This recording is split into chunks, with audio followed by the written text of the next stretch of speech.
perlu ditemukan, Pak?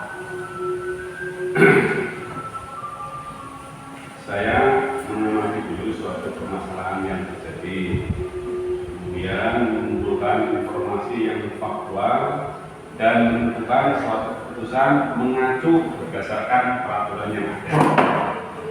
Ya. Selama ini bagaimana kalau menjalankan pengambilan keputusan sekolah, terutama untuk kasus-kasus di mana dua kepentingan yang sama-sama benar atau sama-sama mengandung kewajiban, Pak? Oke. Dalam pengambilan keputusan harus selalu dikembalikan semuanya kepada aturan. Setiap pengambilan keputusan saya selalu menjalin hubungan dengan rekan-rekan sejawat, memastikan bahwa keputusan tersebut benar-benar dipahami karena selalu ada alasan di balik suatu kejadian. Terus langkah-langkah atau prosedur seperti apa yang biasa Bapak lakukan selama ini, Pak?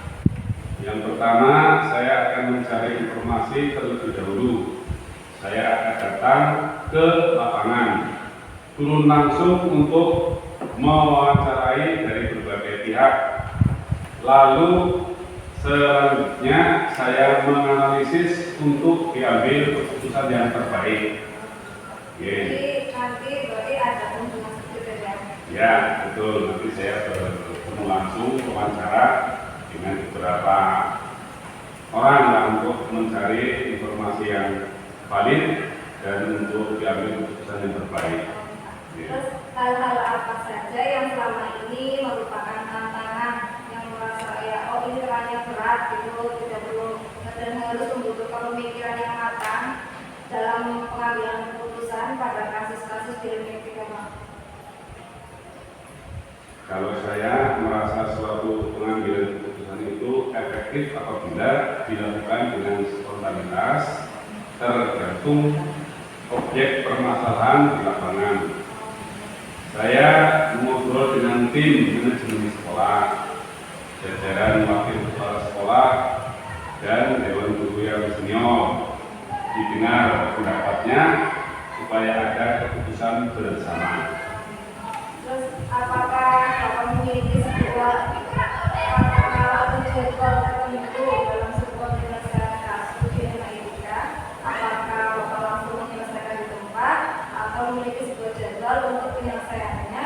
Bentuk atau prosedur seperti apa yang Bapak jalankan biasanya, Pak?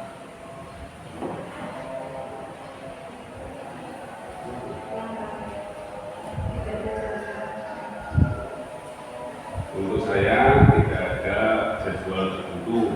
Intinya harus bisa diselesaikan dengan baik dan sebisa mungkin diselesaikan dengan waktu yang tidak terlalu lama.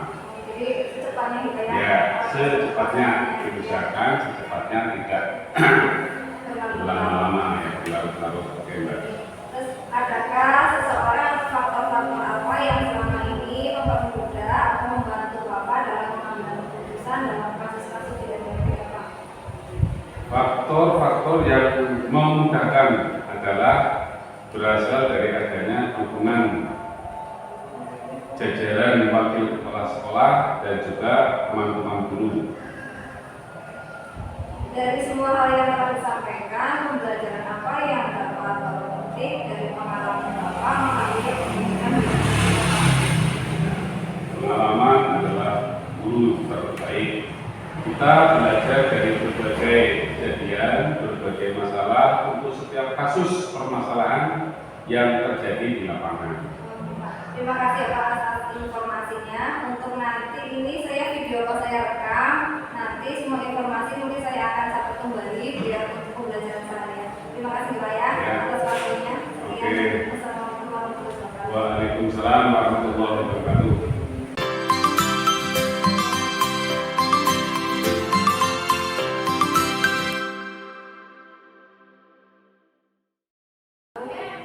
Selamat pagi Pak. Selamat pagi. Mohon maaf mengganggu sebentar, saya ingin bertanya berkaitan dengan kasus-kasus yang ada di sekolah yang biasanya mungkin sudah pernah ditangani oleh Bapak gitu Pak. Yang pertama ini nanti akan ada beberapa pertanyaan dari saya dan saya minta izin untuk mengambil videonya Pak. Ya. Untuk pertanyaan selama ini bagaimana Bapak dapat mengidentifikasi kasus-kasus yang merupakan dilema etika atau bukan moral Pak? Ya, untuk menghadapi beberapa kasus, setiap sekolah pasti punya kasus sendiri, tapi ada hal yang mungkin sama. Artinya dalam mengambil keputusan itu ada suatu kasus yang dirasa benar tapi bertentangan. Nah, untuk mengidentifikasi dalam menghadapi kasus seperti ini, kita fokuskan atau kita identifikasi mana yang kira-kira cepat diambil keputusan dan mana yang kira-kira bisa diambil keputusan nanti dalam waktu yang bisa diidentifikasi. Karena setiap kasus membutuhkan, ada yang membutuhkan waktu cepat, ada yang membutuhkan waktu yang bisa nanti diselesaikan oleh kemudian, seperti itu. Terus untuk selama ini, bagaimana Bapak melakukan pengambilan keputusan di sekolah, terutama untuk kasus-kasus di mana ada dua kepentingan yang sama-sama benar atau sama-sama mengandung nilai kebajikan?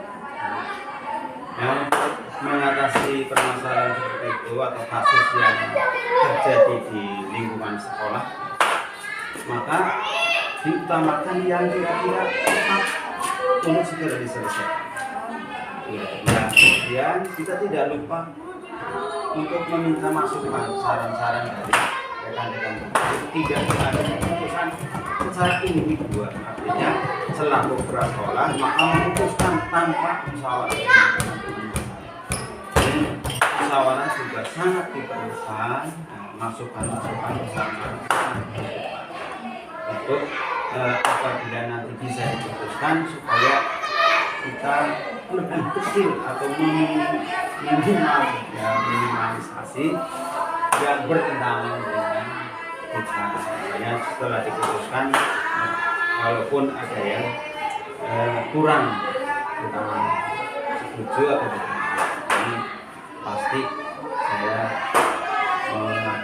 meminta masukan atau saran-saran dari. Jadi tidak meninggalkan musyawarah seperti itu. Ya, ya, ya jelas. Langkah-langkah atau prosedur seperti apa yang biasa Bapak lakukan selain musyawarah? Mungkin apa dulu nih sebelum musyawarah, mungkin memberitahuan dulu kepada guru-guru seperti itu. Ya, apabila kita menemukan suatu masalah, ya, langkah yang pertama itu kita sampaikan dulu. Sebelum disampaikan secara umum dalam musyawarah, kita mungkin minta pendapat dari guru yang semua di sini, kemudian terutama yang menghadapi atau sudah lama di sini, karena saya orang baru, sehingga butuh masukan.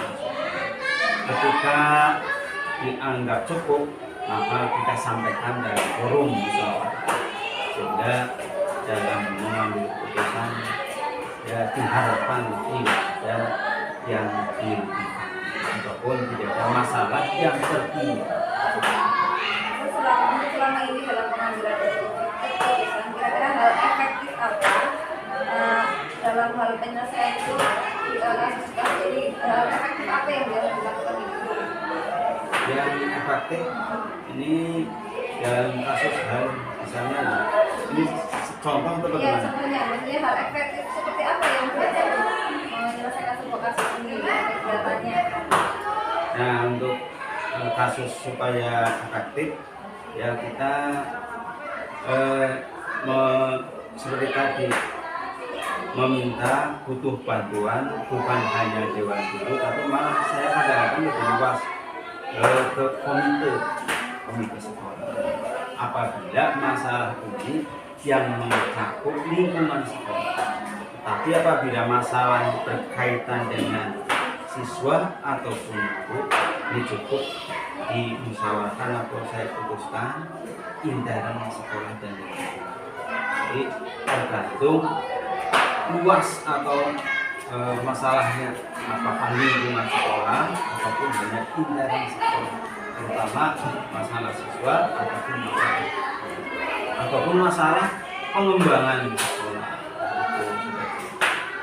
Apakah Bapak memiliki sebuah jadwal tertentu dalam sebuah penyelesaian sebuah kasus?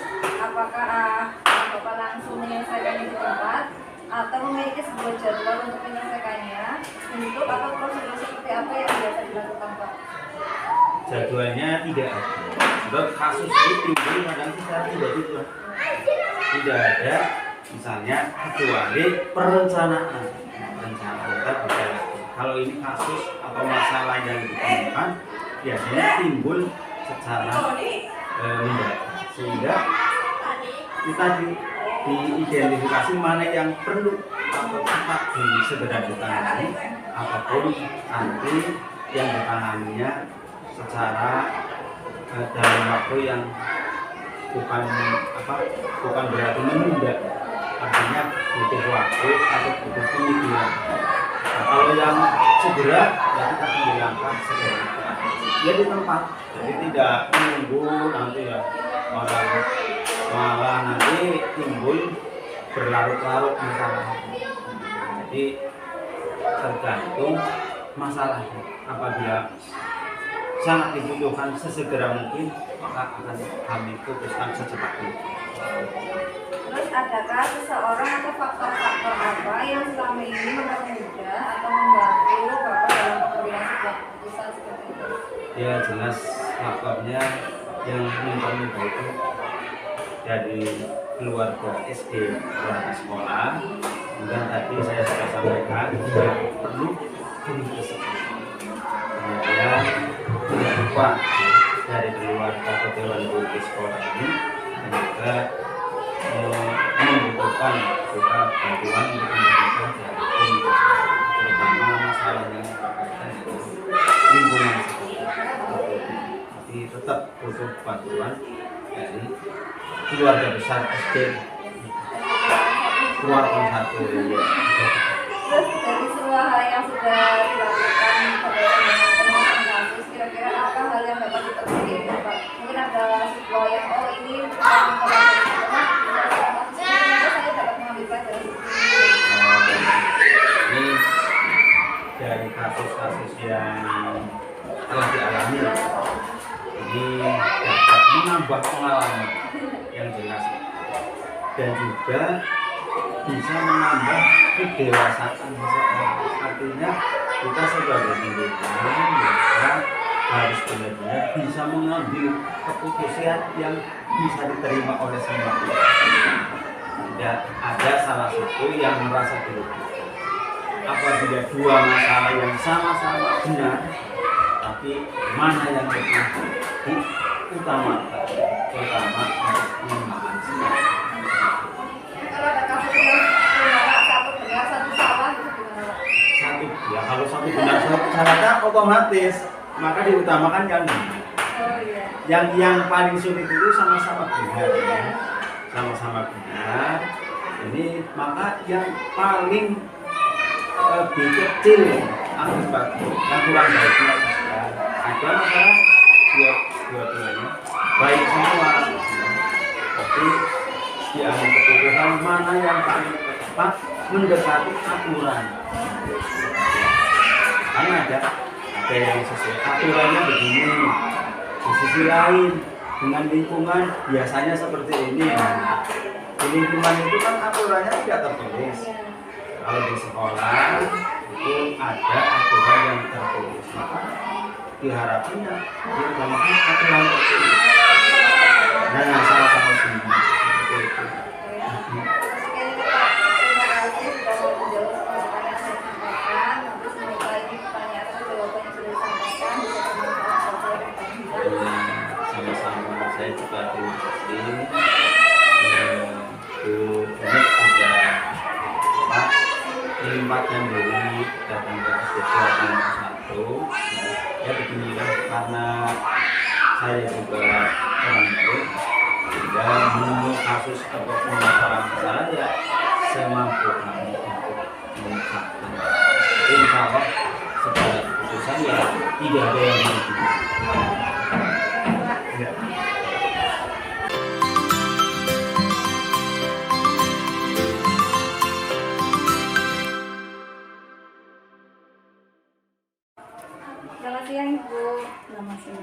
Terima kasih atas waktunya. Hari ini saya ingin mewawancara sedikit berkaitan dengan kinerja dari kepala sekolah untuk menghadapi sebuah permasalahan di mana ada dilema etika dan rujukan moral.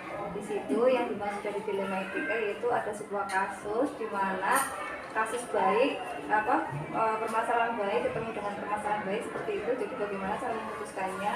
Terus yang satunya dengan rujukan moral di mana ada kasus yang buruk dan ketemu kasus yang baik, gimana nanti cara penyelesaiannya seperti itu. Nah, saya mulai dari pertanyaan pertama ini. Selama ini bagaimana Ibu dapat mengidentifikasi kasus-kasus yang merupakan dilema etika atau rujukan moral? Saya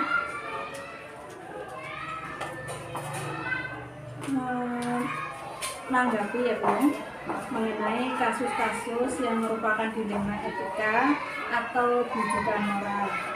Yang pertama, kasus dilema etika biasanya cenderung muncul karena adanya kepentingan yang tidak sama di antara unsur-unsur yang ada di sekolah, yang kemudian menjadi isu dan bahan diskusi serta pembicaraan di antara unsur sekolah. Kemudian hal tersebut menjadi bahan dan referensi untuk dibicarakan di tingkat sekolah atau disampaikan ke kepala sekolah. Saya dalam menyikapi hal tersebut akan melakukan klarifikasi dan konfirmasi terhadap pihak-pihak yang teridentifikasi untuk dimintai keterangan dan pendapat terhadap apa yang menjadi permasalahannya, dengan asumsi bahwa permasalahan pasti akan bisa diselesaikan hanya dengan komunikasi dan koordinasi. Kemudian akan diputuskan dengan mempertimbangkan meminimalisir potensi negatif keputusan dan memaksimalkan potensi positif dari keputusan. Seperti itu Ibu. Kalau seumpama ada sebuah kasus di sekolah dan ditemukan nanti kepala akan mengklarifikasi apakah itu kasusnya betul atau salah seperti itu ya. Terima kasih. Untuk yang pertanyaan yang kedua ya Bu, selama ini bagaimana Ibu menjalankan pengambilan keputusan di sekolah Ibu di Purwatan 5, terutama untuk kasus-kasus di mana ada dua kepentingan yang sama-sama benar atau sama-sama mengandung nilai kebajikan? Pengambilan keputusan terkait dengan hal tersebut saya lakukan dengan pendekatan komunikasi dan koordinasi. Karena bagaimanapun pemimpin itu hanya menentukan dan mengambil keputusan, akan tetapi referensi dan indikator serta pertimbangan-pertimbangan dalam pengambilan keputusan ada pada unsur di dalam organisasi, yaitu stakeholder internal jika berkenaan dengan hal-hal internal. Terus biasanya langkah-langkah atau prosedur seperti apa yang biasa Ibu lakukan Biasanya prosedur yang saya lakukan adalah dengan menentukan kasus tersebut berkesesuaian dengan job atau unit kerja apa, kemudian melakukan koordinasi dan menjalin komunikasi dengan unsur-unsur yang terkait dalam unit kerja tersebut, meminta pandangan-pandangan dari unsur yang ada yang nantinya akan menjadi dasar dan pertimbangan pengambilan keputusan. Untuk yang hal-hal apa saja yang selama ini dianggap efektif dalam pengambilan keputusan pada kasus-kasus dilema etika Ibu? Hal-hal yang efektif dalam pengambilan keputusan adalah senantiasa menjalin dan menjaga keberpihakan melalui kebersamaan dan komunikasi dengan unsur pimpinan, terutama yang dapat memperkaya referensi kita dalam memutuskan kasus di zona etika. Berarti hal-hal apa saja Ibu yang selama ini merupakan tantangan dalam menghadapi sebuah kasus tersebut Ibu, dalam pengambilan keputusan seperti itu? Tantangannya ada pada tantangan menyesuaikan diri terhadap keputusan yang sudah diambil, yang tidak mungkin bisa memuaskan kedua belah pihak, akan tetapi paling tidak meminimalisir kekecewaan karena proses pengambilan keputusan sudah dan dilakukan dengan melibatkan unsur-unsur yang relevan yang ada di sekolah. Jadi kalau ada sebuah permasalahan, kalau diputuskan itu pasti akan salah satu pihak itu ada yang merasa tidak puas ya gitu ya. Seperti itu ya Bu ya.